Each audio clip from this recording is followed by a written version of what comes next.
तो देखें जी, आप सभी का एक बार फिर स्वागत है गुरुकुल ऑफ साइंसेज में। मैं दिनेश शर्मा। उम्मीद करता हूं सर आप बढ़िया होंगे, मैं भी बढ़िया हूं एकदम। तो हम लोगों ने जो है वो स्टैटिक्स का सीरीज स्टार्ट किया ही हुआ है, आप लोग जानते ही होंगे। अभी तक हम लोग जो है उसमें कुछ लेक्चर कंडक्ट कर चुके हैं, लाइक रिगार्डिंग बेसिक्स, हम बेसिक्स देख चुके हैं सर। उसके अलावा बात करें तो हमने देखा था कुछ नन्हे मुन्ने प्यारे प्यारे से क्वेश्चंस ऑन दी बेस्ड किसके ऊपर देखे थे सर, वो लेमीज थ्योरम के ऊपर देखे थे ना हम लोगों ने। सो आपको याद होगा मैंने जो है आपको होमवर्क भी दिया था अभी, एक तो कल ही दिया है सर क्वेश्चन, आपने कर लिया होगा, और एक जो है वो परसों दिया था क्वेश्चन।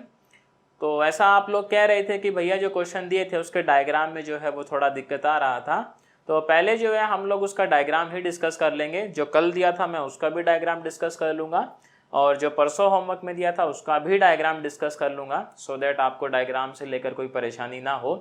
इससे पहले कि आज का सेशन हम लोग स्टार्ट करें, अगर आप चैनल पे पहली बार आए हैं, माथा टेक ही लिया है, तो सब्सक्राइब करके जाइएगा। कॉन्सेप्ट समझ आता है, क्वेश्चन समझ आते हैं तो वीडियो को लाइक कीजिएगा और अपने फ्रेंड्स के साथ शेयर कीजिएगा। तो चलो देखो जी, आज का जो कार्यक्रम है हम लोग स्टार्ट करते हैं। सबसे पहले मैं जो है डायग्राम जो है बनवा देता हूँ, मतलब परसों वाले क्वेश्चन का, जिसमें आप कह रहे थे कि दिक्कत आ रहा है। तो क्वेश्चन जो है मैं भी पढ़ूंगा, देखो आपके साथ साथ जो है इसको पढ़ के ही हम लोग डायग्राम इसका बनाने की कोशिश करेंगे। ये जो क्वेश्चन है इसके कुछ इनिशियल्स मैं आपको बोल देता हूँ तो आप समझ जाएंगे। ये वो वाला था, one end of a light inextensible string. समझ रहे हैं सर कौन सा था ये? One end of a light inextensible string of length L, इस तरीके से जो है, अब आप समझ गए होंगे, परसों होमवर्क में दिया था। तो क्वेश्चन कहता है one end of a light inextensible string of length L is fastened to the highest point of a smooth circular wire of radius A which is kept fixed in a vertical plane. तो सबसे पहले जी देखो इसमें हमें data क्या समझ आता है। हमारे पास एक स्मूथ सर्कुलर वायर है जो कहाँ रखा गया है, आप कहेंगे जी जो रखा गया है वर्टिकल प्लेन में। तो एक सर्कल बना लेते हैं, मैं डायग्राम डिस्कस कर रहा हूँ सर परसों वाले होमवर्क का। सो जिन्होंने कर लिया है उनके लिए शाबाशी, और जिनको सर दिक्कत थी डायग्राम में तो वो आप समझ लेना, मे बी जो है आपका डायग्राम क्लियर हो जाएगा। ठीक, तो अपने पास स्मूथ सर्कुलर वायर है ये, और इसका रेडियस कितना कह रहा है सर? ये रेडियस कह रहा है जी इसका A है, ठीक है। और इसको वर्टिकल प्लेन में हम लोगों ने रख ही दिया है, जो कि बात सही भी है, वर्टिकल प्लेन में रख दिया है। कहता है one end of a light inextensible string of length L is fastened to the highest point. Highest point पे एक हिस्सा स्ट्रिंग का बांध दिए, मतलब आप समझिएगा सर, एक हिस्सा आप स्ट्रिंग का लेट से पॉइंट A इस पे अटैच कर दिए, ठीक है जी। The other end of the string is attached to a small heavy ring of weight W। कहता है इस जो A पे हम लोग स्ट्रिंग जोड़े ना, इसका जो दूसरा हिस्सा है उस पे एक रिंग अपना जो है वो लगा हुआ है। छोटा सा रिंग है लेकिन रिंग बहुत भारी है, बोलता है ऐसा, स्मॉल हैवी रिंग है ना, हैवी रिंग है भैया। और वेट कितना दे रहा है उसको? W दे रहा है। विच स्लाइड्स ऑन दी वायर, मतलब ऐसा है कि भैया वो जो रिंग है अपना वो स्लाइड कर रहा है एकदम मस्त तरीके से, आप समझना वायर पे। कहता है find tension and normal reaction. तो सवाल क्या पूछना चाह रहा था अपने से? टेंशन और normal reaction. Very good. So अब ना सवाल ये आता है यहाँ पे, देखो जैसे हम लोगों ने क्वेश्चन किया था आपको याद होगा, उसमें क्या है, लेंथ की कंडीशन गिवन थी।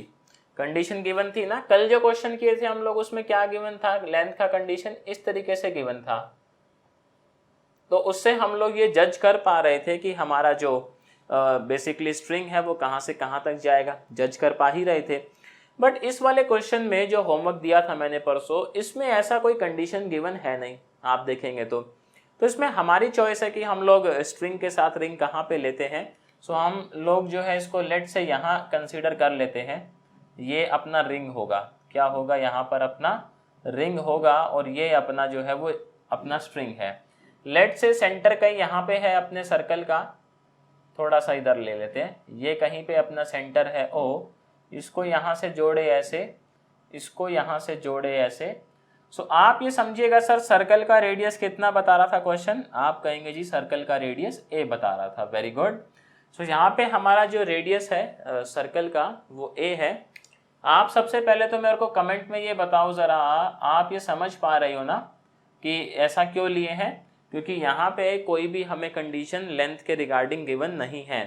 अगर लेंथ के रिगार्डिंग कोई कंडीशन गिवन होती, जैसा हम लोग क्वेश्चन देखे थे कल उसमें गिवन थी, तो फिर हम लेंथ को उसी हिसाब से लेते।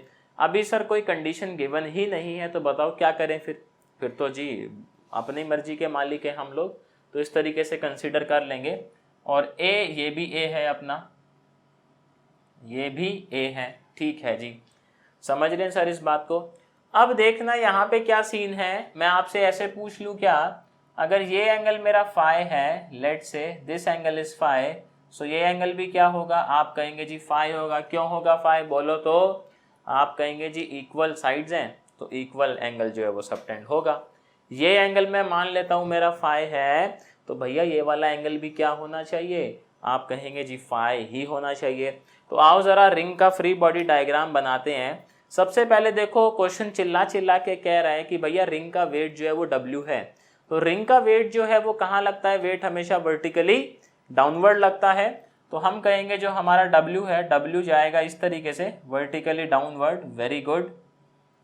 और ना आप ऐसे समझना रिंग जो है उस पर एक लगेगा सर नॉर्मल रिएक्शन, तो आप ये समझिएगा नॉर्मल रिएक्शन हमेशा हम आउटवर्ड लेते हैं, समझ रहे हो ना बात को।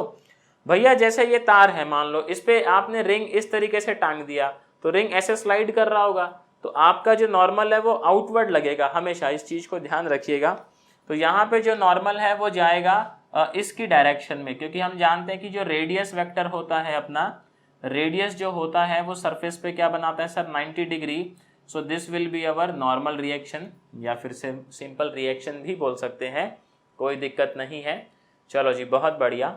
और आप देखें सर स्ट्रिंग जोड़ा हुआ है, तो स्ट्रिंग जो है वो रिंग को क्या करेगा, बोलो तो हमने समझा था स्ट्रिंग हमेशा कैसा फोर्स लगाता है जी, टेंशन लगाता है, and string always try to pull the object towards itself. समझ रहे हैं बात को, स्ट्रिंग हमेशा क्या करता है, ऑब्जेक्ट को अपनी तरफ पुल करने का कोशिश करता है, तो टेंशन लगेगा ऊपर, क्या लगेगा ऊपर।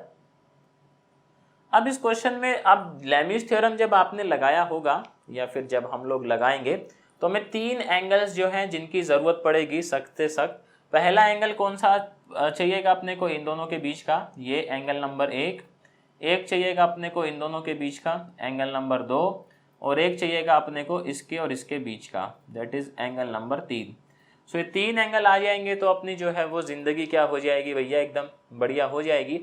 आप देखें जैसे यहाँ पर एंगल आप लोगों ने निकाले ही होंगे कि अपना ये फाई है, सो इस तरीके से एक ऐसा बना दिए, इस तरीके से ये चीज़ Z बनवा दिए यहाँ पे ऐसे, सो ये फाई है तो ये भी फाई हो गया होगा, ये फाई है ये फाई है, तो ये और ये आपका बिल्कुल वर्टिकली जो है वो ऑपोजिट मामला चल रहा है, सो ये आपका 2 फाई हो गया होगा इस तरीके से। फिर आपने ये देखा होगा कि ये यहाँ से लेके पूरा ये अपना कितना है सर, पाई है, ये वाला पूरा, ये पूरा पाई है, ऐसा पाई है ना। सो आपने देखा होगा हमें तो एंगल इसके और इसके बीच चाहिए, इस पाई में से छोटू घटा दे तो ये ब्लू वाला आ जाएगा, ये पाई माइनस पाई कर दिया होगा आपने। इसी तरीके से आपने ये देखा होगा कि ये पूरा जो एंगल है ये एक अपना लीनियर पेयर है इस तरीके से। और फिर आपने देखा होगा कि अगर इस लीनियर पेयर में से हम लोग क्या करते हैं सर, इसको हटा दें तो हमारे पास ये एंगल आ जाएगा, बोलो। और इस एंगल में मैं ये जोड़ दूं तो ये ब्लू वाला आ जाएगा। तो सबसे पहले मैंने क्या किया होगा, पाई में से इस 2 फाई को हटाया होगा, और साथ में क्या किया होगा मैंने, ये पाई जो है वो मतलब फाई जो है वो जोड़ा होगा। सो ले दे के कितना आ गया होगा ये मेरे पास, पाई माइनस फाई। ये वाला जो ब्लू एंगल है ये कितना आ गया होगा, पाई माइनस फाई। ये कितना आ गया होगा सर, ये भी पाई माइनस फाई। तो ये कितना आ गया होगा अपने पास, बोलो। ऑब्वियस ही बात है फिर तो 2 पाई जो है वो बनना ही है। तो अभी बताना मेरे को कमेंट सेक्शन में, क्या आपको ये जो डायग्राम है ये क्लियर हुआ, या अभी भी डायग्राम में कोई मसला है सर। कमेंट दरबार खुला है तो आप बता दीजिएगा, है ना। बाकी देखो इसमें लेंथ की कोई कंडीशन थी नहीं, सो मैं कहीं भी कंसीडर कर सकता था। मैं चाहता तो इधर कंसीडर कर लेता, इधर कर लेता, इधर कर लेता, इधर कर लेता, क्योंकि कोई कंडीशन नहीं गिवन है। अच्छा बिल्कुल ऐसे ऑपोजिट ही मत कर लेना भैया, क्यों, क्योंकि वो एक स्पेसिफिक केस बन जाता है कि जस्ट बिलो है अपना, है ना। तो हम लोग जो केसेस लेते हैं वो ऐसे लेते हैं आर्बिट्ररी केस, मतलब जनरल केस जो है हम लोग सॉल्व करने की कोशिश करते हैं हमेशा। आप देखेंगे जब भी कोई डेरिवेशन करते हैं हम लोग हमेशा ये ट्राई करते हैं कि कोई खास केस जो है वो ना पकड़ लें, जनरल केस करें, सो दैट वो केस फिर सारी स्थिति में क्या होता है, एकदम फिट बैठता है। बहुत बढ़िया। तो ये तो डायग्राम था परसों वाले क्वेश्चन का। उम्मीद मैं ऐसी करता हूँ कि चीज़ें समझ आई होंगी और अभी डायग्राम जो है आपको क्लियर हुआ होगा। अब देखते हैं जो कल होमवर्क दिया था मैं, उस क्वेश्चन का भी डायग्राम देख लेते हैं एक बारी। उसमें एंगल वेंगल आप लोग देख लेना, मैं सिर्फ डायग्राम समझा देता हूँ आपको, है ना, क्योंकि इसमें एंगल का भैया बहुत लोचा लफड़ा है। तो वो आप नोट्स में देखेंगे, नोट्स में सारा लिखा हुआ है, तो नोट्स में देखेंगे तो फिर आप जो है वो समझ जाएंगे, ऐसी मैं उम्मीद करता हूँ। और नहीं भी समझ आता है तो घबराने का नहीं है सर, कमेंट सेक्शन खुला है ना, कमेंट कर दीजिएगा तो फिर वो एंगल भी डिस्कस कर दूंगा मैं आप लोगों के साथ। तो मैं क्वेश्चन पढ़ता हूँ सर, आप लोग भी क्वेश्चन पढ़िएगा, फिर हम लोग उसको बनाने का कोशिश करेंगे डायग्राम को। कहता है 2 small rings of weights W1 and W2 each capable of sliding freely on a smooth circular wire is fixed in the vertical plane are connected by a light sliding freely on a smooth circular loop fixed in vertical plane। तो यहाँ भी देखेंगे smooth circular loop fixed in vertical plane, मतलब बोल दिया है कि भैया यहाँ भी जो है वो सर्कल का मामला है, और सर्कल का मामला है तो ठीक है। अब देखते हैं आगे क्या कुछ बात बनता है। ठीक ठाक बन गया सर्कल, चलो जी बहुत बढ़िया।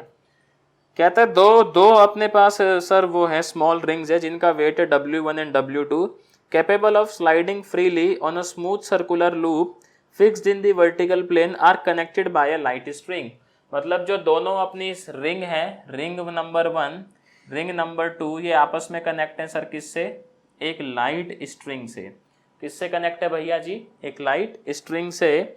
show that in the position of equilibrium in which the string be straight, equilibrium में क्या कह रहा है, जो अपनी स्ट्रिंग है ये कैसी हो गई है, ये हो गई है अपनी स्ट्रेट, मतलब इसमें आ गई है टेंशन, खिंचाव आ गया है। And inclined at an angle theta to the horizontal, मतलब स्ट्रिंग जो है वो हॉरिजॉन्टल से कितने डिग्री पे चली गई है भैया जी, क्या कह रहे हो, थीटा डिग्री पे चली गई है। क्वेश्चन ऐसा ही कह रहा है कि स्ट्रिंग जो है वो हॉरिजॉन्टल से कितने डिग्री पे चली गई है, थीटा डिग्री पे चली गई है। सो दो डायग्राम यहाँ पे जो है मेरे को समझ आते हैं। मान लेते हैं रिंग 1 यहाँ मान लेते हैं, सो ये इस तरीके से रिंग 2 यहाँ मान लो, क्या दिक्कत है, ये रिंग 1 हो गया, ये रिंग 2 हो गया अपना, और यहाँ पे जो हॉरिजॉन्टल से एंगल है वो बनेगा अपना कितना, थीटा बोल ही रहा है अपने को। सो ये थीटा है तो ये भी कितना बनेगा सर, क्या कह रहे हो, थीटा ही बनेगा। कौन सा एंगल बोलते हैं इसको बताओ, तो आप कहेंगे इसको बोलते हैं वर्टिकल ऑपोजिट। Very good. अब बोलता है कि स्ट्रिंग जो है इक्विलिब्रियम की पोजीशन में स्ट्रिंग एकदम स्ट्रेट है। कैसा है, स्ट्रिंग एकदम स्ट्रेट है, बिल्कुल आप लोगों की तरह स्ट्रेट फॉरवर्ड।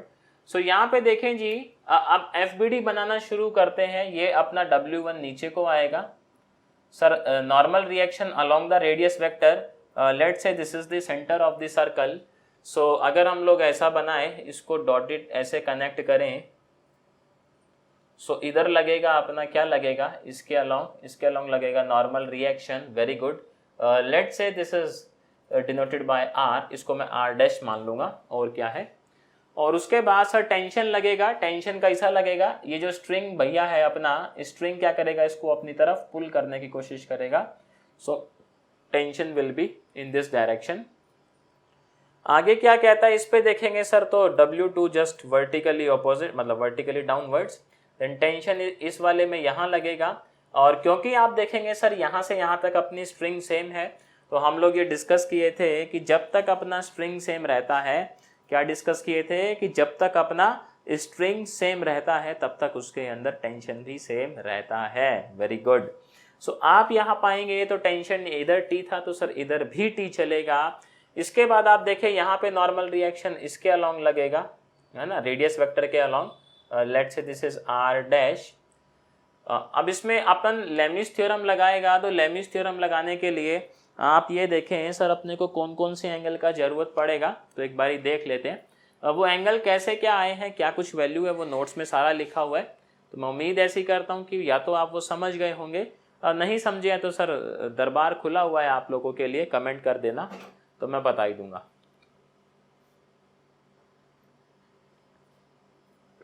चलो जी, तो एंगल देख लेते हैं अब हमें कौन कौन से यहाँ पर चाहिएंगे, सो दैट हम लोग लेमिस थ्योरम जो है वो इजीली लगा सके। सबसे पहले हमें जो है वो चाहिएगा आर और टी के बीच का ये angle, we need to find this angle, let's say angle number 1। फिर कौन सा चाहिएगा, टेंशन और डब्ल्यू के बीच का angle, this is angle number 2। और एक चाहिएगा अपने को सर ये, this is angle number 3। Similarly यहाँ पर भी अपन देखें, एक चाहिएगा अपने को आर डैश और टी के बीच का angle, that is angle number 1। एक चाहिएगा मेरे को आर डैश और W2 के बीच का angle, that is angle number 2। और एक चाहिएगा मेरे को T और W2 के बीच का angle, that is angle number 3। सो अगर मेरे को ये एंगल पता होंगे तो मैं यहाँ भी लेमीज लगा पाऊंगा बड़े इजीली और यहाँ भी लेमीज लगा पाऊंगा।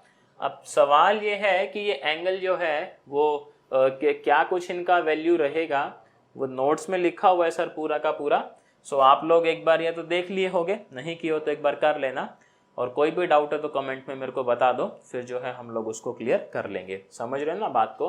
तो जस्ट बना लो, इसका ये डायग्राम पॉसिबल है। सिमिलरली इसका एक और डायग्राम पॉसिबल है कि आप ऐसे भी बना सकते हो, कोई दिक्कत नहीं है, सेम ही डायग्राम है। समझ रहे ना सर बात को? बहुत बढ़िया। तो देखें जी, इसका फिर आप लोग जो है स्क्रीनशॉट ले लें अगर नहीं बनाए थे तो, और बनाए थे तो सर वेल एंड गुड, मेरे को कमेंट में बताना अगर आप भी यही बनाए थे तो, है ना, फिर शाबाशी मेरी तरफ से। सो आगे चलते हैं, आगे हमारे पास मूवमेंट्स का टॉपिक है, तो एक बारी देख लेते हैं कि मूवमेंट्स का टॉपिक जो है वो क्या कहता है, क्या कुछ उससे जुड़ी हुई बातें हैं, और फिर देखें जी सवाल देखेंगे।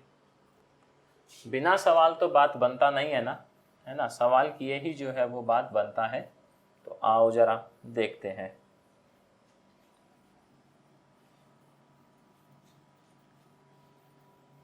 बाकी आप थोड़ा सा ऐसा पेशेंस रखेंगे तो धीरे धीरे आप भी डायग्राम बनाना सीख जाएंगे, कोई बड़ी बात है नहीं डायग्राम बनाना क्वेश्चन पढ़ के। बहुत बढ़िया। तो हेडिंग लिखिएगा इसी बात पे अब अपना, movement of a force about a point. क्या लिखना है सर अपने को? Heading movement of a force. So heading लिखिएगा मूवमेंट ऑफ अ फोर्स। क्या लिखना है? Heading movement of a force. इसका हम लोग यूज करेंगे क्वेश्चंस के अंदर चीज़ों को सिंप्लीफाई करने के लिए। तो देखिए पहले तो हम लोग लिख लेते हैं इसके बारे में, कुछ थ्योरी है, थ्योरी लिख लेते हैं थोड़ा सा, देन हम लोग जो है एग्जाम्पल से समझाऊंगा मैं आप लोगों को, और फिर हम लोग कुछ कुछ बातें भी देखेंगे और फिर क्वेश्चन करेंगे। तो कहता है the movement of a force applied on a rigid body, applied on a rigid body about a point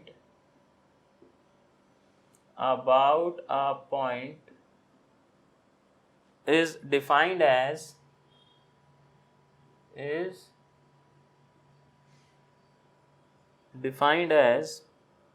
the amount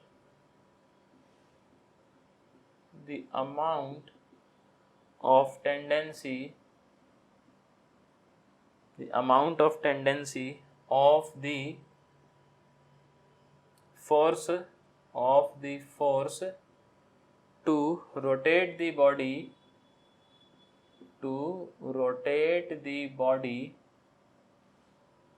about that point,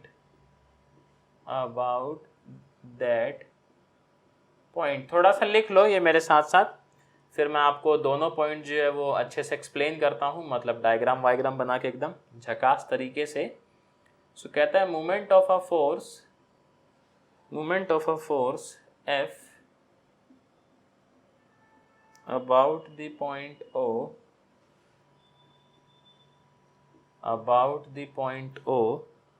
is the magnitude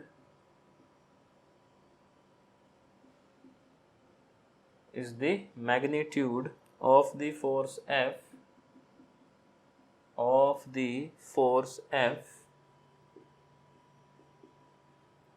and बाकी नोट्स तो आप लोगों के पास हैं ही, या तो आप ये काम कर सकते हो कि आप नोट्स जो है वो प्रिंट आउट निकलवा के उसी में ही आप लोग अपनी जो एड ऑन बातें हैं वो लिखते रहो, जैसे मैं यहाँ पे कुछ कुछ बातें बोलता हूँ ना, या फिर ज़्यादा बेटर है कि आप अपने नोट्स एक बारी खुद प्रिपेयर करें, और वो ज़्यादा बेटर रहेगा। O from the line of action, from the line of action of the force F, line of action of the force F. So moment बोल लो या टॉर्क बोल लो, एक ही बात है। ये होता है आपका, हाँ अब देखो मैं आपको समझाता हूँ ज़रा, फिर इसकी साइन कन्वेंशन भी देखेंगे हम लोग किस तरीके से। वैसे साइन कन्वेंशन जहाँ तक मुझे याद है सर हम लोगों ने डिस्कस कर लिया था, बट एक बार स्टिल फिर से हम लोग देख लेंगे, कोई नुकसान नहीं है ना, भूल गए होगे तो रिवाइज हो जाएगा। इसका टॉर्क का साइन कन्वेंशन देख लेंगे। तो सबसे पहले क्या कहता है देखो, इसका डेफिनेशन देखो, बोलता है moment of a force applied on a rigid body. Rigid body sir अब हम लोग समझते ही हैं, वेरी गुड, है ना, हम डिस्कस किया ही थी अभी 2-3 क्लास पहले, what is rigid body. So कहता है moment of a force applied on a rigid body about a point is defined as the amount of tendency of the force to rotate the body about the point. मतलब जैसे मैं example लेता हूं, जैसे मान लेते हैं ये इसमें मतलब मेन लाइन यही है। सो हम ऐसा मान लेते हैं कि हमारे पास ना एक बॉडी है, लेट से बॉडी जो है वो इस तरीके का है, बॉडी जो है वो इस तरीके का है, ऐसा मान लेते हैं, ठीक है। हम लोग क्या कर रहे थे, हम लोग जो है इस बॉडी को हिंज कर दिए, मतलब इस बॉडी को हिंज कर दिए, ऐसा मानते हैं। अच्छा यहाँ पे अब मैं फोर्स लगाता हूँ, लेट से इधर मैं फोर्स लगाता हूँ, और आप ये समझना सर हमेशा जो मूवमेंट निकाला जाता है, मूवमेंट क्या निकाला जाता है, किसी पॉइंट के अबाउट निकाला जाता है ना। देखो यहाँ भी यही बात है, movement of force about a point, समझ रहे हैं। सो हमेशा किसी पॉइंट के अबाउट निकालेंगे। पॉइंट वो कौन सा होता है, आमतौर पर वो होता है जहाँ से आप उसको हिंज किए हो। हिंज मतलब जिसको आप टांगे हो, समझ रहे हो ना बात को। सो मान लेते हैं हमने इसको यहाँ पे हिंज किए, मतलब इसको ऐसे ठोक दिए भाई, जैसे कील ठोक दिए, समझ लो ना। आपके पास ये इस तरीके का कुछ कार्डबोर्ड टाइप का है और आप ऐसे कील ठोक दिए, अब ये कील पे ऐसे झूल रहा है, आपने यहाँ पे फोर्स लगाया। सो मोमेंट का क्या तारीफ है, आसान भाषा में समझेंगे तो हम ये समझेंगे भैया इस फोर्स की कितनी क्षमता है कि ये इस कार्डबोर्ड को इस पॉइंट के अबाउट घुमाए। मैं दोबारा बोलता हूँ, रिपीट करता हूँ, थोड़ा ध्यान से सुनना, फिर कमेंट में बताना चीज़ें समझ आई कि नहीं आई। मैंने क्या कहा आपसे कि भैया मेरा जो मोमेंट ऑफ फोर्स है, मेरा जो मोमेंट ऑफ फोर्स है वो बेसिकली क्या है, मैंने इसको इसके अबाउट टांग दिया, मैंने इसके अबाउट इसको ऐसा टांग दिया। अब टांग दिया तो moment of force is basically, मैंने फोर्स लगाया तो इस फोर्स की क्या क्षमता है कि इस बॉडी को ये इस पॉइंट के अबाउट घुमा पाए। समझ रहे हो सर, जब भी आपका रोटेशन होगा, जब भी क्या होगा, रोटेशन होगा, रोटेशन में एक्सिस ऑफ रोटेशन बहुत ज्यादा इंपॉर्टेंट हो जाता है हर चीज के अंदर।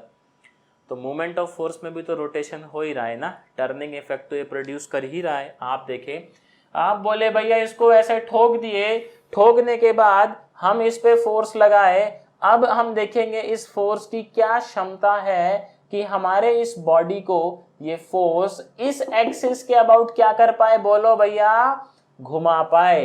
That is our moment of force. हजम हुई सर बात आप लोगों को, what is moment of force? Comment में बताओ जरा मेरे को, हजम हुई तो कि जी समझ आ गया है जी मोमेंट ऑफ फोर्स क्या है। फोर्स की क्षमता कि किसी गिवन बॉडी को वो किसी पर्टिकुलर पॉइंट के अबाउट कितना रोटेट करवा पा रहा है। चलो जी आगे देखें, मोमेंट ऑफ फोर्स निकालते कैसे हैं। मोमेंट ऑफ फोर्स का जो फॉर्मूला है सर वो है R मल्टीप्लाई बाय एफ, और in vector form you can say it is r cross F, in vector form it is r cross F. तो यहाँ पे देखें जी अपना आर परपेंडिकुलर क्या है और एफ क्या है, थोड़ा सा समझते हैं बातों को तो मामला कुछ क्लियर होगा। यहाँ पे समझिएगा आप, हमारा जो एफ है वो तो फोर्स ही है, एफ जो है वो तो फोर्स ही है।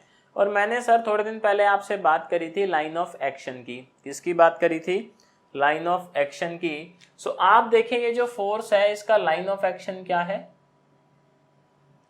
इसका लाइन ऑफ एक्शन ये है, क्या है इस फोर्स का लाइन ऑफ एक्शन ये है। समझ रहे हैं सर बात को, हमें क्या देखना है, इस लाइन ऑफ एक्शन का इस पॉइंट से, जिस पॉइंट के अबाउट आप क्या निकालना चाह रहे हैं, जिस पॉइंट के अबाउट भैया जी आप मूवमेंट निकालना चाह रहे हैं, उस पॉइंट से लाइन ऑफ एक्शन का what is the perpendicular distance, that is our r perpendicular. मैं इसको ऐसे लिखता हूं आर परपेंडिकुलर, मतलब समझ रहे हो ना, आर परपेंडिकुलर इज बेसिकली लिखा भी हुआ है, it is the perpendicular distance of O from the line of action of the force F. भैया जो हमारा लाइन ऑफ एक्शन है वहां से कितना परपेंडिकुलर डिस्टेंस चल रहा है, that is r perpendicular. So basically in this situation r perpendicular is given by this line, ये जो लाइन है ये क्या बनेगा मेरा, आर परपेंडिकुलर बनेगा। हुई सर बात हजम, क्या कहते हो हो गई हजम। What is r perpendicular, r perpendicular is basically the perpendicular distance of the line of action from the axis of rotation you can say, और अपना you can say basically point of observation, है ना, इस तरीके से अपना ये चलता है। तो समझ आया जी मोमेंट ऑफ फोर्स जो है वो क्या सीन है इसका और किस तरीके से हम लोग निकालेंगे। Now let's talk about the sign convention. वैसे मैं पहले बात कर चुका हूँ बट एक बार ही अपना रिकैप हो जाएगा साइन कन्वेंशन, क्योंकि आगे फिर अपने को जरूरत पड़ेगा ना। तो साइन कन्वेंशन देख लेते हैं एक बारी। साइन कन्वेंशन में आप ये देखेंगे सर, अगर हमारा टॉर्क इस तरीके से है, मतलब मूवमेंट इस तरीके से है कि वो एंगुलर डिस्प्लेसमेंट की डायरेक्शन में है। एंगुलर डिस्प्लेसमेंट मतलब थीटे को बढ़ा रहा है, जैसे लीनियर डिस्प्लेसमेंट होता है ना, मान लो ये थीटा था और मैं इस पे ऐसे फोर्स लगाऊं, मैं थीटा जो है वो इस तरीके से मेजर कर रहा हूँ, मेरा फोर्स भी इसको इधर ही घुमाना चाह रहा है। ओके अबाउट मैंने यहाँ फिक्स किया, इसको मैंने ऐसे धक्का मारा, देन माई ऑब्जेक्ट जो है वो ट्राई करेगा सर ऐसे घूमने का। सो मैं कहूँगा ये जो मूवमेंट है वो इसको रोटेट करवाने की कोशिश कर रहा है in the increasing direction of theta. कैसे कोशिश कर रहा है, in the increasing direction of theta. अगर टॉर्क अपना या मूवमेंट ऐसा कुछ है तो उस केस में हम लोग मूवमेंट को लेंगे positive. Movement is positive when it is in the, when it is in the, ये पहले भी हम लोग लिखे होंगे शायद से, increasing direction of theta. Theta here basically angular displacement, theta is basically angular displacement, ठीक है जी। और अगर अपना मान लो जो मूवमेंट है वो in the decreasing direction of theta है, सो उसका वैल्यू लेंगे नेगेटिव।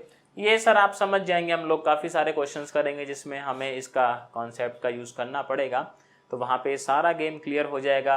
कौन से पॉइंट के अबाउट मूवमेंट लेना है, पॉजिटिव आएगा नेगेटिव आएगा, क्या परपेंडिकुलर डिस्टेंस आएगा, सारा मसला एवरीथिंग जो है वो सब क्लियर हो जाएगा।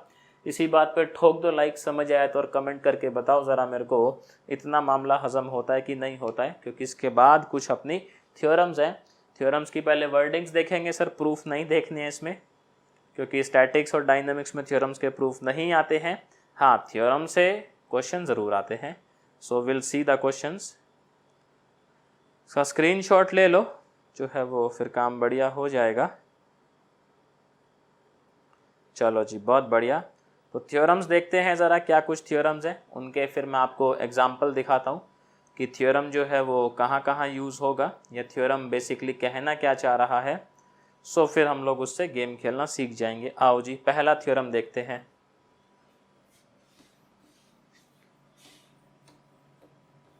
बाकी सर आप ये देखना, फिलहाल तो YouTube पे कोई नहीं है जो इतना आराम से स्टैटिक्स आप लोगों को पढ़ाए, एक एक चीज़ समझाए, हर एक चीज़ के पीछे का लॉजिक बताए, मतलब एक एक स्टेटमेंट हम लोग जो है आप देखेंगे।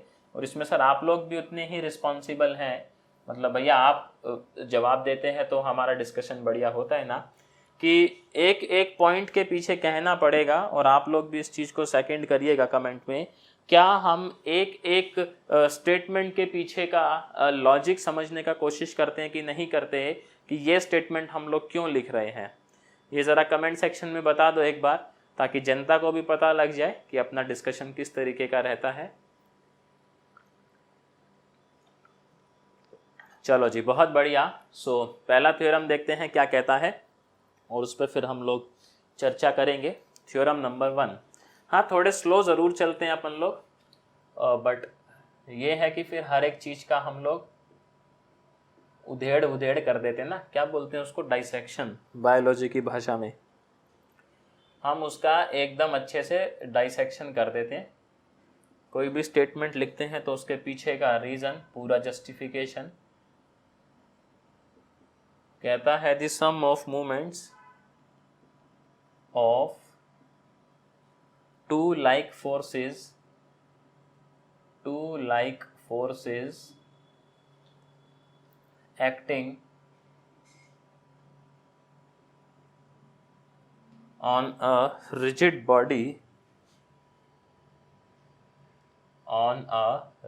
body about any arbitrary point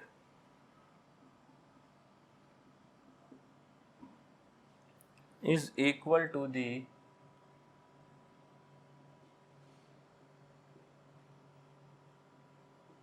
moment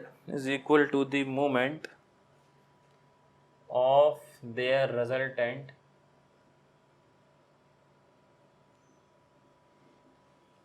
about the same point,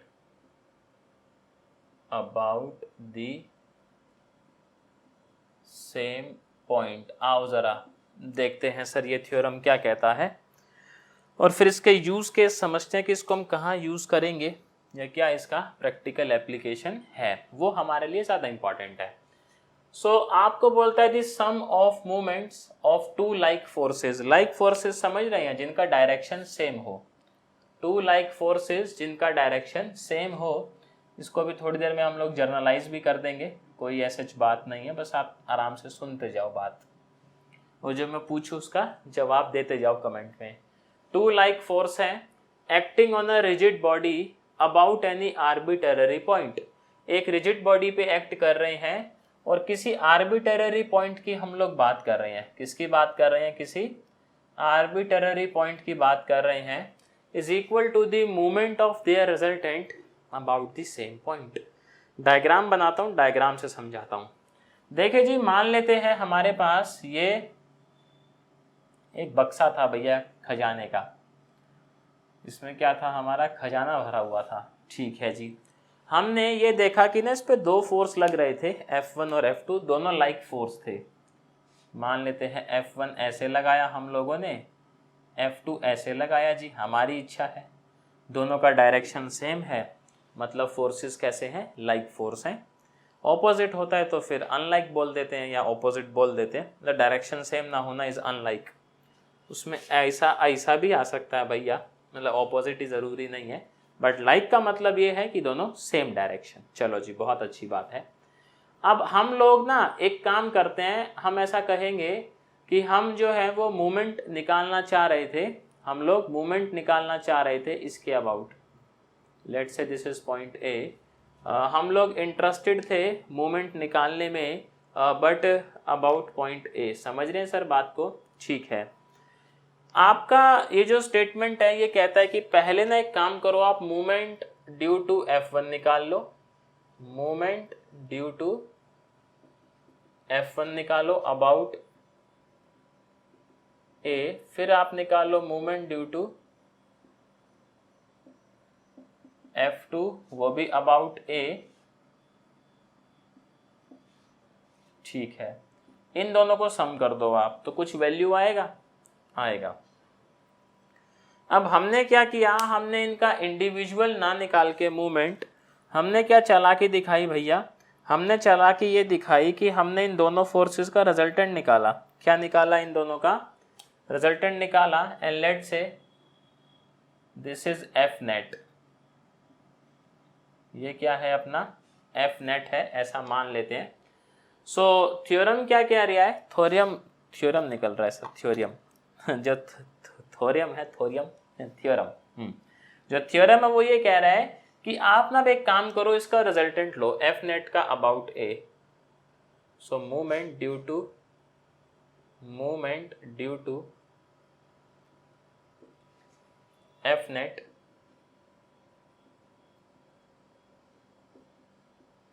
about A, वो कहता है कि भैया ये निकाल लो या ये दोनों निकाल के सम कर दो, बात एक बराबर है। अभी समझे सर स्टेटमेंट क्या कहना चाह रहा है, कि आप जो है या तो भैया इनका अलग अलग मूवमेंट निकाल के ऐड कर दो ए के अबाउट, बट आप चाह रहे हो कि भैया दो बारी काहे काम करे, सो आप एक काम करो, आप इन दोनों का पहले रिजल्टेंट ले लो, let's say which is F net, और फिर क्या काम करो, इस एफ नेट का आप रिजल्टेंट, मतलब इस एफ नेट की वजह से आप मूवमेंट निकाल दो अबाउट ए। तो वो बात क्या होगी, आपकी बात सेम ही होगी, इन दोनों का इंडिविजुअल निकाल के ऐड करना या इस अकेले का निकालना, इसके अबाउट इज इक्वल। समझ गए सर, पहला जो थ्योरम है समझ गए, तो इसी बात पे लाइक ठोको और कमेंट करके बताओ मेरे को ज़रा, कि ऐसा लिखो हाँ भैया हजम हो गया मामला। तो अब ये तो जो है देखें अपना वर्ड ही बन गया कि भैया मामला हजम हुआ कि नहीं नहीं है बात।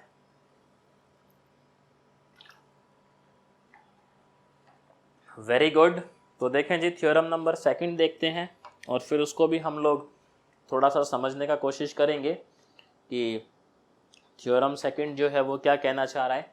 तो मैं नीचे लिख देता हूँ, उसको मैं समझा ऊपर दूंगा उसका डायग्राम वायग्राम बना के।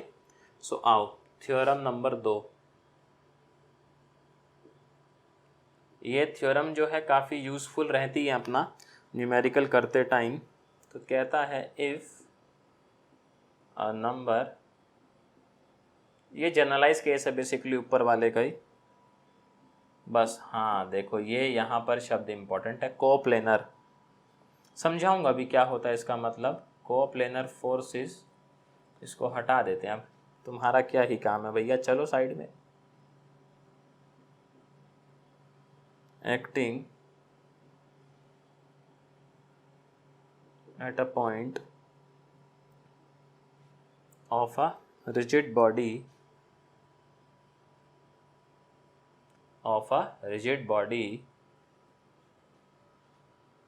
have a resultant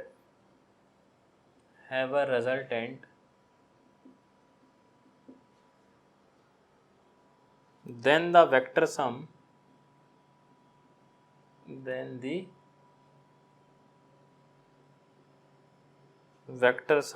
of the moments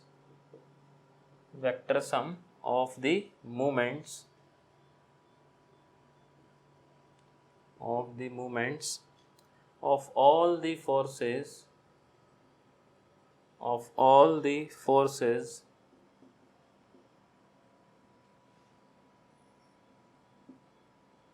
about any arbitrary point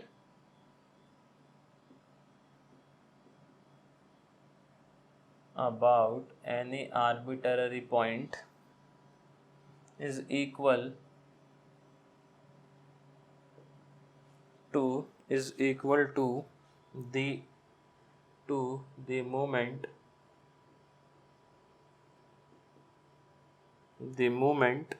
of the resultant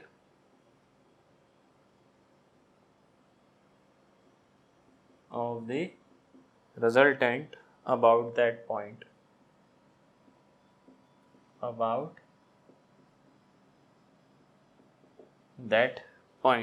चलो जी, तो इसको हम लोग समझते हैं और इसका एरिया ऑफ एप्लीकेशन जो है वो जानने की कोशिश करेंगे कि इसको हम लोग कहाँ जो है वो यूज़ करवा सकते हैं, कहाँ हमारे लिए इसको यूज़ करवाना बेनिफिशियल है। So what is the theorem saying? Theorem saying if a number of coplanar forces acting at a point of a rigid body have a resultant, then the vector sum of the moments of all the forces about any arbitrary point is equal to the moment of the resultant about that point. मतलब हमारे पास कोई body है, देखो इसको मैं ऊपर समझाता हूँ आपको डायग्राम सा बना के एक अच्छा सा, ताकि थ्योरम क्लियर हो कि इसको लगाना कैसे है। क्योंकि स्टैटिक्स में भैया यही है, statics dynamics same with mechanics and fluid dynamics, कि अगर आप जो है क्वेश्चन सॉल्व कर पा रहे हैं देन वेरी गुड, आपका डंका बजेगा। नहीं सॉल्व कर पा रहे हैं सर तो थ्योरम का प्रूफ करके कोई फ़ायदा है नहीं, क्योंकि सवाल थ्योरम के प्रूफ पे नहीं आता है, सवाल आता है सर थ्योरम को यूज़ कैसे कर सकते हो आप। बोलता है कि एक बॉडी है भैया, रिजिड बॉडी है, लेट से फिर वही अपना बक्सा कंसीडर कर लेते हैं, है ना, बॉक्स इज़ वेरी ब्यूटीफुल बोल सकते हो आप। तो ये अपने पास एक रिजिड बॉडी है, वेरी गुड। हम क्या कह रहे हैं, इस पे number of coplanar force act कर रहे हैं एट अ पॉइंट। एक पॉइंट पे बहुत सारे फोर्सेस एक्ट कर रहे हैं, बट उनके साथ कंडीशन क्या है कि वो सारे के सारे कैसे हैं, कोप्लेनर, मतलब एक ही प्लेन में है। ऐसा नहीं है कोई इधर से आ रहा है ऐसे, कोई ऐसे जा रहा है, मतलब सेम प्लेन में होने चाहिए। एक प्लेन में ऐसे है, ऐसे है, सेम प्लेन में एक्ट कर रहे हैं तो एकदम सही है। अगर एक फोर्स ऐसे है, एक ऐसे है, प्लेन ही अलग अलग करवा दोगे आप उनका तो बात बनेगा नहीं ना, समझना आप बात को।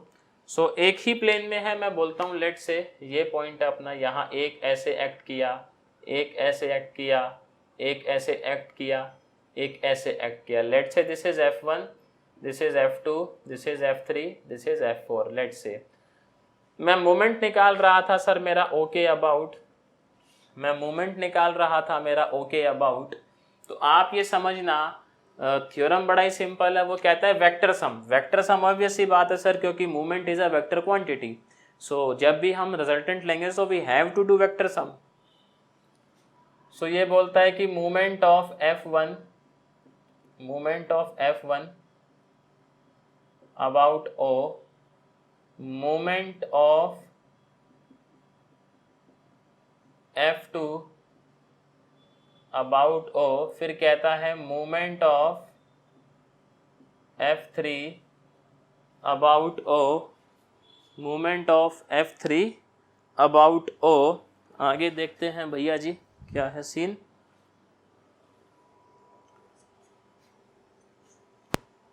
फिर कहता है अपना movement of F3 about O, फिर है movement of F4 about O। इन चारों का कर लो सम, क्या कर लो, इन चारों का सम कर लो, या फिर आप एक काम करो, आपने इन पहले चारों का रिजल्टेंट निकाल लो। लेट से इनका रिजल्टेंट कहीं यहाँ आया विच इज F नेट। सो ये कहता है कि इन चारों का निकाल लो इंडिविजुअल मूवमेंट, इनको ऐड कर लो, या फिर आप सिर्फ एक निकाल दो movement of F net about O। समझ रहे हो सर, देखो कितना फायदा है। ये जो है काफ़ी काम बचा दिया ना इसने, वरना हम लोग पहले चार ये इंडिविजुअल कैलकुलेट करते फिर उसको सम करते। इससे अच्छा है पहले रिजल्टेंट ले लो फिर ही निकाल लो। इसका यूज़ आमतौर पर कौन से क्वेश्चन में होता है, जो आगे चल के हम क्वेश्चन देखेंगे कि एक ट्राइंगल है, बोलेगा कि कुछ कुछ फोर्सेस लग रहे हैं सर, मतलब इधर P फोर्स है, इधर Q फोर्स है, इधर R फोर्स है, एक ही प्लेन में सारा मामला है, और बोलेगा इनका रिजल्टेंट जो है वो इसके सेंटर से पास करता है। कभी बोलेगा रिजल्टेंट इन सेंटर से पास करता है, कभी बोलेगा ऑर्थो सेंटर से करता है, कभी बोलेगा सरकम सेंटर से करता है, इस तरीके से बोलता है। और फिर कुछ कुछ बातें हमसे पूछता है या प्रूफ करवाता है बेसिकली। सो वहाँ पे हम इस थ्योरम का यूज़ करेंगे। सर कैसे यूज़ करेंगे वो तो जब क्वेश्चन होगा तभी आपको समझ आएगा मामला। अभी मेरे को कमेंट सेक्शन में आप ये बता दो ये चीज़ क्लियर, ये कहना क्या चाह रहा है कि सारे प्लेनर फोर्सेस थे, इन फोर्सेस का आपने अलग अलग मूवमेंट निकाला, उनको ऐड कर लो, add in the sense vector sum, या फिर आप पहले इन फोर्सेस का रिजल्टेंट ले लो और फोर्सेस के रिजल्टेंट से फिर आप क्या निकाल दो, ओ पे अपना जो है वो मूवमेंट निकाल दो। बात आई कि नहीं आई समझ? चलो जी बहुत बढ़िया। समझ जाते हो सर, एक बार में कहना पड़ेगा आप लोगों के लिए, मतलब आपकी जो एक्वायर करने की पावर है चीज़ों को वो बहुत बढ़िया है। आगे देखते हैं जी, इसके बाद अपना टॉपिक है कपल। अब यहाँ पे सर वो वाला कपल नहीं है जो आप आम जिंदगी में जो है वो देखते हैं। Here couple is a different thing. So पहले मैं लिख देते हैं, चलो फिर मैं आपको कपल के एग्जांपल बताता हूँ रियल लाइफ में कहाँ पर जो है वो कपल यूज़ होता है। अब वैसे तो आप कहोगे जी चारों तरफ कपल ही कपल है हमारे, नहीं तो ये वो वाले कपल नहीं है ना, नायक नायिका वाले कपल नहीं है यहाँ पर। यहाँ पर कपल का मतलब कछु और है, और कछु और क्या है वो हम लोग देखते हैं अभी। सो हेडिंग लिखिएगा कपल, क्या लिखिएगा, कपल। Very good. सो देख लेते हैं कपल क्या चीज़ है, कैसे क्या कुछ रहता है, क्या रियल लाइफ में इसकी एप्लीकेशन है, कहीं सिर्फ थियोरेटिकली कॉन्सेप्ट तो नहीं है। तो बोलता है a system of two equal and unlike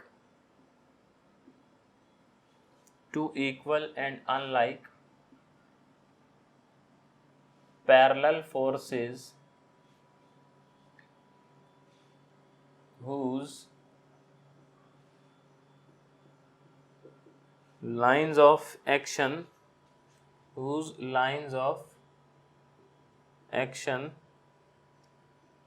are not same is called couple.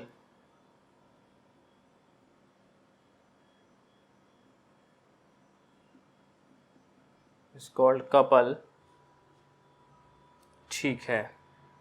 अच्छा, कपल में कुछ बातें हैं जो अभी हमने थ्योरम पढ़ी है sir. A couple can not be replaced by a single force. Couple के केस में वो दोनों थ्योरम जो है वो काम नहीं करेंगी, एक्सेप्शन बोल सकते हो आप कि यहाँ पे वो काम नहीं करता है बाय अ सिंगल फोर्स। मैं समझाता हूँ अभी एग्जाम्पल लेके कपल फपल क्या है। ठीक है, मैं पहले पॉइंट लिख दे रहा हूँ इसके, फिर हम लोग डिस्कशन करते रहेंगे अपना आराम से। The couple only tends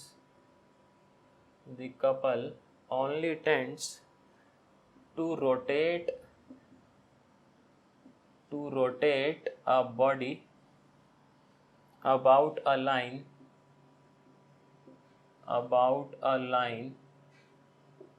perpendicular to the plane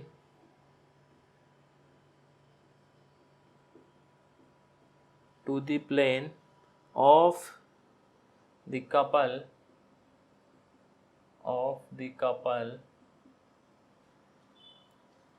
called axis of the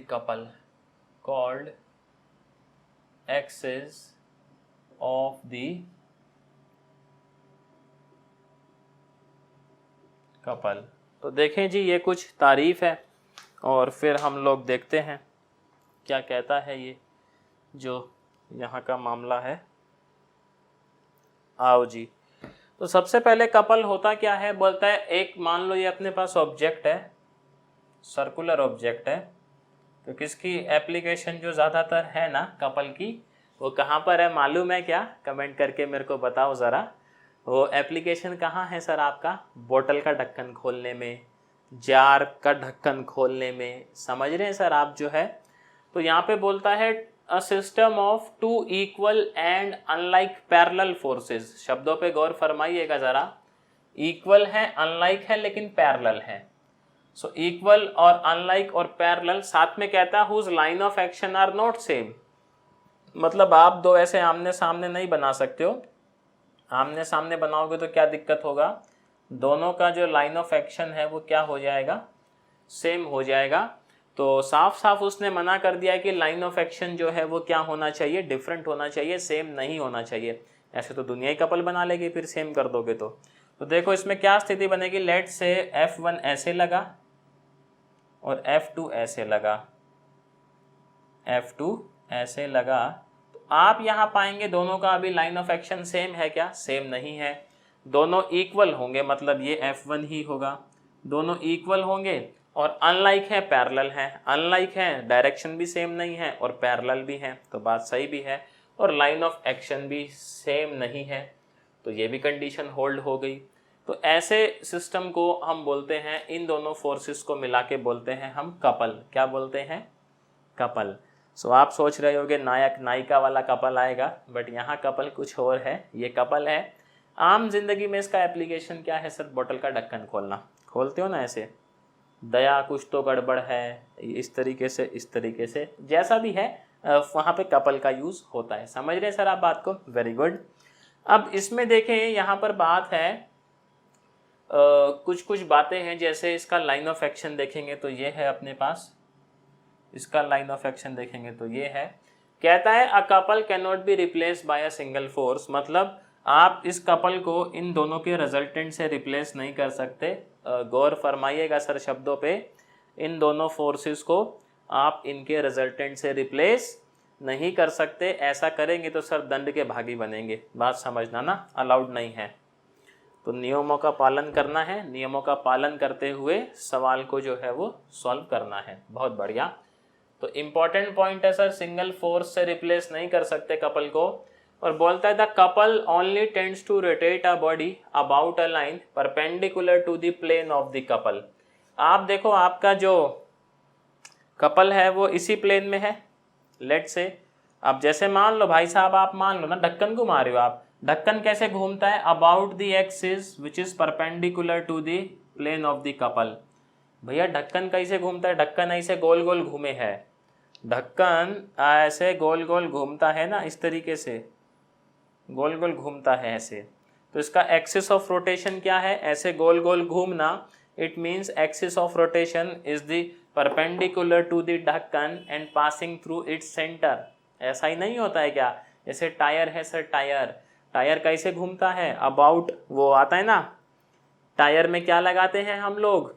axle, axle के अबाउट घूमता है। सो एक्सल क्या होता है? Axle is the axis which is perpendicular to the tyre and passing through its centre of mass. Very good, centre से pass करता है ना एक्सल जो है। इसी तरीके से कह रहा है कि हमारा जो कपल है वो कपल बॉडी को घुमाता तो है, कपल जो है वो बॉडी को घुमाता तो है, लेकिन कौन सी एक्सिस के अबाउट घुमाता है? About an axis which is perpendicular to the plane of the couple and passing through, मतलब mostly plane of the couple. आपका सर्कुलर ऑब्जेक्ट है तो कहाँ से पास करती है वो एक्सिस? सेंटर ऑफ मास। कहाँ से पास करती है बोलो? सेंटर ऑफ मास। ठीक है जी। तो ये कपल की रामायण है। अब सवाल आता है कपल की वजह से मूवमेंट कितना बनता है? इतना बताना मेरे को कमेंट सेक्शन में, समझ आया कि नहीं आया बताओ ज़रा कमेंट करके, फिर हम लोग आगे चलेंगे। कपल की वजह से देखेंगे कितना मूवमेंट जो है वो प्रोड्यूस होता है। आ गया सर समझ? पक्की बात है, वेरी गुड। तो देखें जी, फिर आगे चलते हैं। यहाँ पे हम देखेंगे movement, movement due to a couple, movement due to a couple. Formula simple सा है, इसका फॉर्मूला है फोर्स इनटू परपेंडिकुलर डिस्टेंस। बस इतना नॉलेज रहेगा ना, अब नेक्स्ट क्लास से हम लोग धड़ाधड़ इसके न्यूमेरिकल लगाएंगे एकदम फटाफट फटाफट। इससे पहले तक हम लोग न्यूमेरिकल लगा रहे थे किसके ऊपर? लेमीज थ्योरम के ऊपर। अब हम लोग न्यूमेरिकल लगाएंगे सर किस पे? Newton's law of motion which is F is equals to ma, इस इक्वेशन पे और इस टॉर्क वाली इक्वेशन पे। इन पे हम लोग जो है न्यूमेरिकल करेंगे नेक्स्ट क्लास से। So what is the moment due to a couple? Force into perpendicular distance between the forces, between the line of action of two forces, है ना? जो इन दोनों फोर्सेस के लाइन ऑफ एक्शन है उनके बीच का जो परपेंडिकुलर डिस्टेंस है वो लेना है। So in this case this is the perpendicular distance between the line of action of the two force which is nothing but equals to diameter of the circle. So in this situation our movement due to couple is nothing but F multiply में dia. समझ रहे हैं sir आप बात को? Very good. इसका जो है आप लोग क्या करेंगे, इसका स्क्रीनशॉट ले ले, बहुत शानदार। और सर मेरे को बताएं ज़रा कमेंट सेक्शन में, अभी कमेंट सेक्शन में क्या बताना है, जितना हम लोगों ने डिस्कस किया क्या उसमें कोई डाउट आ रहा है आपको? जितना हम लोग डिस्कस किए क्या उसमें कोई डाउट आ रहा है आपको? तो आप कहेंगे जी डाउट तो नहीं आ रहा है, वेरी गुड। तो देखें जी, फिर शुक्रिया आप लोगों का आज के लिए, मेरी तरफ से इतना ही था सर। नेक्स्ट क्लास में इसके न्यूमेरिकल करेंगे एकदम जानदार, शानदार, धमाकेदार। ये समझना एकदम ऐसा नाम मन माहौल बना दें तो बात बदल देना, नाम बदल देना, बात तो क्या कह रहे। तो शुक्रिया आप लोगों का, देखें जी टाइम देने के लिए। चैनल पे नए थे तो सब्सक्राइब करके जाइएगा, कॉन्सेप्ट समझ आए तो वीडियो को लाइक कीजिएगा, अपने फ्रेंड्स के साथ शेयर कीजिएगा। मैं आपसे मिलता हूं सर नेक्स्ट क्लास में, सेम टाइम सेम जगह। Till then bye bye and शुभ रात्रि।